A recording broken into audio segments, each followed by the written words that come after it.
अस्सलाम वालेकुम रहमतुल्लाहि व बरकातुहू। दोस्तों, ये तमाम जो इंस्ट्रूमेंट हैं ये एंडोस्कोपिक कहलाते हैं और सबके साथ वही नाम लगता है। ये टेलीस्कोप है, 5 mm का लेंस भी कहते हैं इसे, और ये 10 mm का है। ठीक है, आप देख रहे हैं और ये ऊपर से इसको सोर्स लाइट लगती है।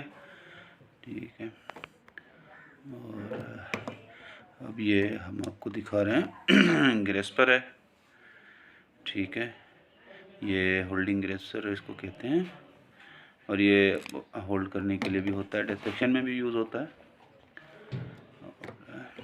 इसके साथ आप देख लें, नेक्स्ट हम आपको दिखा रहे हैं, ये मेरीलैंड है। ठीक है, इसको मेरीलैंड ग्रेस्पर डिसेक्टर भी कहते हैं, और ये थोड़ा सा मुड़ा हुआ होता है जैसा आपने देखा है इसमें। तो ये भी डिसेक्शन के काम आता है। ये जो हमारा है ये बाउल होल्डिंग यानी गट होल्डिंग भी कहते हैं इसको, ये भी ग्रेस्पर होता है। थोड़ा सा ये आम ग्रेस्पर से इसका मुंह बड़ा होता है।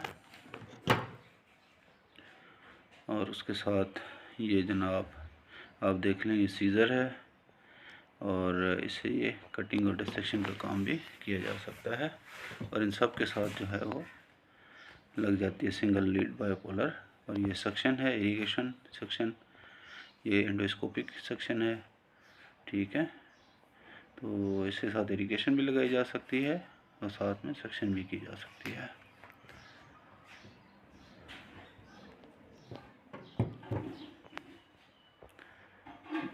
ये देखें जी, ये हमारा है हुक। ठीक है, ये सिंगल लीड बाइपोलर हुक है, ये डिसेक्शन भी करते हैं इनके साथ, और यहाँ से इसको लीड लगती है बैक साइड से सिंगल लीड, और ये हुक डिसेक्शन होता है, सिंगल बाइपोलर लीड। ये जनाब हमारा नाट पुशर है, जब हम नाट बनाते हैं अपेंडिक्स के लिए, और उसके ऊपर नाट अच्छे तरीके से बिठाने के लिए और टाइट करने के लिए ये होता है। और ये हमारे आप देख लें पोर्ट पड़े हुए हैं, इसमें 10 mm का है और 5 mm का, इनके साथ टोकार भी शामिल है जी दोस्तों। इसके बाद ये देख लें, ये हमारा बेबकॉक है एंडोस्कोपिक, ये जो लेप्रोस्कोपी में यूज़ होता है। ये सारे इंस्ट्रूमेंट आमतौर पे लैब कोली, लैब अपेंडिक्स और बाकी प्रोसीजर में भी यूज़ होते हैं।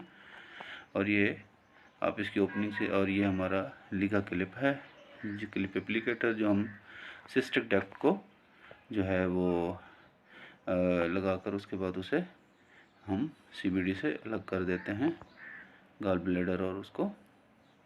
ठीक है, तो ये लीगा क्लिप ऊपर अप्लाई की जाती है। ये हमारा क्रोकोडाइल है, जबकि हमने गॉल ब्लैडर को बाहर निकालने के लिए, उसे मजबूती से पकड़ने के लिए ये इस्तेमाल किया जाता है, ताकि उसे मजबूती से पकड़ के बाहर लाया जा सके।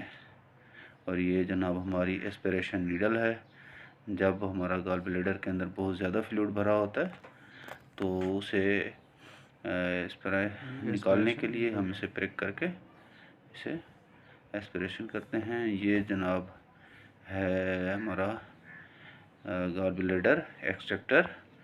तो ये पहले उस जगह कैमरा वाली पोर्ट की जगह डाला जाता है, और फिर इसे खोलकर, और गॉल ब्लैडर अगर मोटा हो, ये नीडल होल्डर है हमारा एंडोस्कोपिक, जिसके साथ हम अंदर स्टिचेस वगैरह करते हैं। इसके भी मुख्तलिफ इक़साम होते हैं, मुख्तलिफ सर्जरीज़ में यूज़ होते हैं। आजकल तो दुनिया तरक्की कर गई है। ठीक है, तो ये बड़ा बेहतरीन यूज़ होता है। और ये दोस्तों लीगा क्लिप्स हैं जो हम आपको दिखाना चाह रहे थे, जो अप्लाई की जाती हैं सिस्टिक डक्ट के ऊपर। ठीक है, और ये जनाब हमारा है कुशर लीवर रिटेक्टर। ठीक है, इसे हम लीवर को बेड पे रख के इसे पीछे हटा देते हैं, ताकि अच्छा व्यू दिखाने के लिए रिटेक्शन की जाती है। और क्योंकि मैं अभी सिंगल हाथ से दिखा रहा हूँ। और ये जनाब हमारा है लिगाशोर का हैंड पीस है, ये भी मेरीलैंड कहलाता है। ये भी डिसेक्शन के काम भी आता है, कटिंग के काम भी आता है, और इससे क्लिप करके, ठीक है, तो साथ में फिर किया जाता है। ये हमारा ओमम फॉरसेप्स है, ये गॉल ब्लैडर से स्टोन निकालने के काम भी आता है, वो स्टोन से भरा हो, और साथ में ये क्लॉट वगैरह निकालने के काम भी आता है अगर क्लॉट रह गए अंदर तो। और इसके साथ ये हमारा डिस्जॉर्डन है, जिसे आमतौर पे लोग स्टोन होल्डिंग भी कहते हैं,